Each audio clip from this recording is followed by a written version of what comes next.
मंडळी, निर्मला सीतारामन ह्या देशाच्या फायनान्स मिनिस्टर म्हणजे अर्थमंत्री आहेत. यांनी बुधवारी एक स्टेटमेंट दिलं की ह्यावेळी माझ्याकडे 2024च्या लोकसभा निवडणूक लढवण्यासाठी पैसे नाहीत, त्यामुळे मी काय लोकसभा निवडणूक लढवू शकणार नाही. त्यांनी जे दिलेलं स्टेटमेंट आहे हे सर्वसामान्य लोकांना विचार करायला लावणार आहे. आता जनसत्तावाले म्हणतायत की निर्मला सीतारामनवर 41.5 लाखाचं कर्ज आहे. मग याचा अर्थ असा की वित्तमंत्रीसुद्धा मान्य करत आहे की एवढा चांगला पगार असून देखील या काही वर्षात एवढी महागाई झाल्यामुळे मी काही पैसे वाचवू शकले नाही की मी निवडणूक लढू शकेन. जर देशाच्या वित्तमंत्र्याची आर्थिक परिस्थिती खराब झाली असेल तर सर्वसामान्य माणसांचं काय?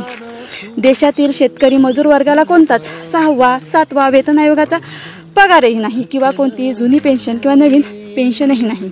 मग देशातील शेतकरी मजूर गोरगरीब वर्गाची काय परिस्थिती असेल हो?